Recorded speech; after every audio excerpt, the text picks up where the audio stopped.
Hello, SE8 here. Have you found yourself creating scripts to attach to scenes so you can expose and export file when all you really need that scene to do is store one piece of information? If this sounds like you, give editor description a try. This is a property of a node that stores a string which will show up in the editor as a tooltip when you hover over that node in your scene tree. Here's the thing though. You can also access that string in your code. And this can sometimes save you having to attach a script to a node where you don't otherwise need one. Here's a UI scene called Settings Card. Nothing in this scene has a script attached to it other than the root. I've got these lives buttons. They are checkboxes that share the same button group, which makes their checked state mutually exclusive. If I hover them, do you see the tooltip that appears and how the number of lives appears at the bottom after some space? That is because of the editor description setting. Go to Inspector and scroll all the way to the bottom under Node. See, this is where it is. Now, let's look at the script for Settings Card. So here's how I set this up. In the ready function, that is when this settings card first gets loaded to the tree, we're going to go through the lives buttons container. We're going to get all the children, and for each this child in the children of live buttons, that is for all of my lives buttons checkboxes, we're going to run this. So the first time, I use a Boolean to make sure this only happens once. The first child, we access the button group, and for the button group, which is assigned to all of the buttons, we take its pressed function and we connect it to onButtonGroupPressed, which is a custom function we're going to talk about later. So having connected the press event to a function in our script, we then set the button pressed value, that is whether the button is checked or unchecked. It's a Boolean. And here's what we set it to. We set it to the equivalence of user set max lives and the toInt of the editor description of this child. Now, this child is one of the lives buttons, and the editor description, as we've mentioned before, is a string that you type in anything you want to the node editor description of the of the button. And because it's a string, we need to convert it to an int before we compare it to user set max lives. What is user set max lives? This is a singleton, which I defined, and the singleton is the user settings .gd script, and this is a singleton that I have defined in my project as being user set all capital. I like to make my singletons all capital so they stand out.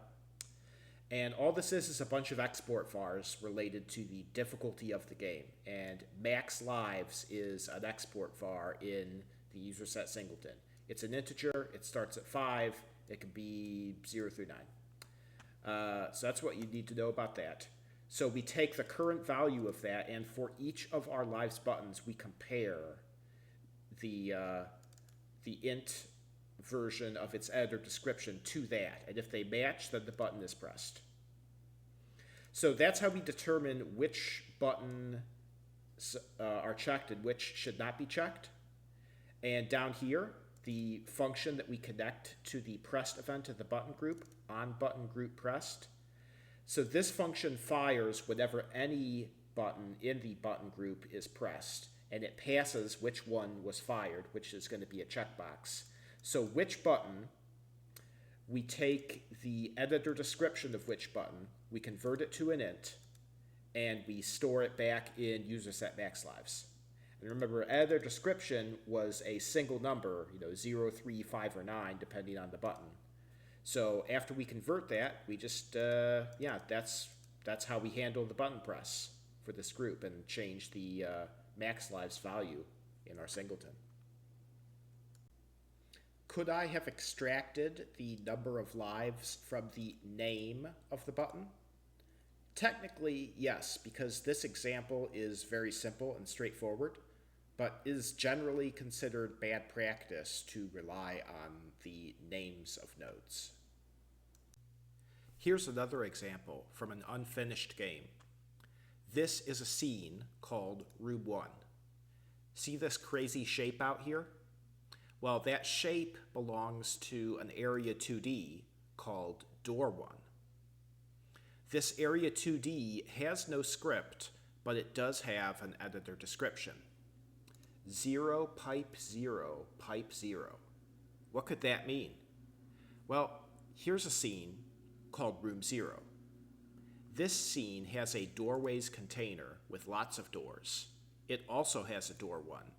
And its editor description is 1 pipe 112 pipe negative 25.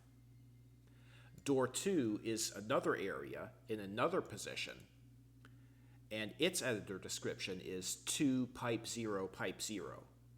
Well, let's look in room 2. This room only has one doorway, door 1, at the bottom here. Its editor description is 0 pipe negative 88 pipe negative 126. By this point, you may have guessed what the format is. The first number is the room this door links to. The second number is the X position within the destination room, and the third number is the Y position.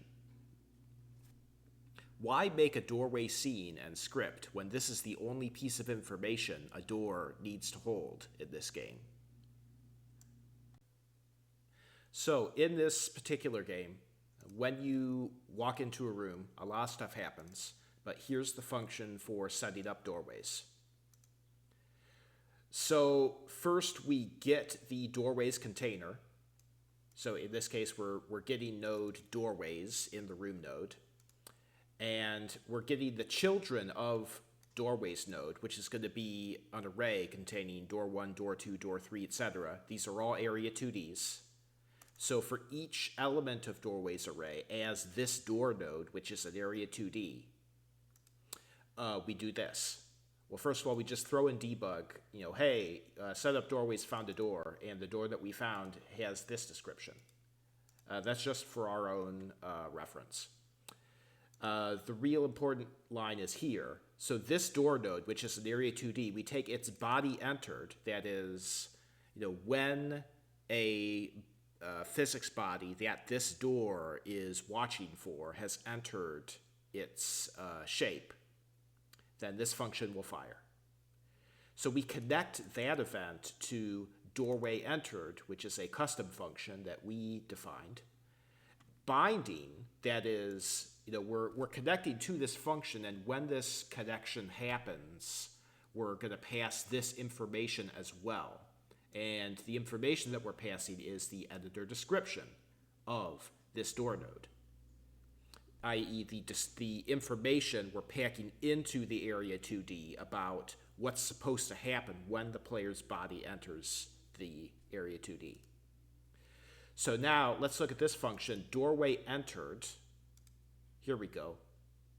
So by default, we're getting the body that triggered this event, but then we're also getting this other parameter because we bound the editor description to it. So editor description is coming in as notes. So notes is a string, and first thing we're going to do, we're going to make a variable notes explode, and we're going to call notes.split on pipe. Now recall that, an example of something that we put into an editor description for these doors is like, 0 pipe 100 pipe, negative 200, where the first number is the room index that we're expecting, and then an x position, then a y position. Well, notes.split is going to return an array, and the first cell of the array is going to be 0. The second cell of the array is going to be 100. The third cell of the array is going to be this, based off of the delimiter, which is pipe in our case. So this .split function is what's allowing us to pack multiple pieces of information in the editor description and then extract them here, notes explode. So that we call our global singleton has a function goToRoom, where we're going to convert these to integers. So the room number is first, and then you're going to make a vector 2i out of the x and y. And also note we're converting these to integers because everything in the editor description is a string. And yeah, we do a bunch of stuff, and if we go to global, we're going to find the the goToRoom is expecting, this is expecting an integer for which room to spawn in and a vector 2i for the location to spawn. And we're not going to go through this whole logic, but the important part is that we were able to pack information into editor description and then use that to convey, without having to attach a script to these area 2Ds, what should happen when the player enters the area 2D. And so yeah, this has been an example of how to use editor description, what techniques we might derive from being able to pack information into this property. Thanks for watching, and enjoy your Godot programming.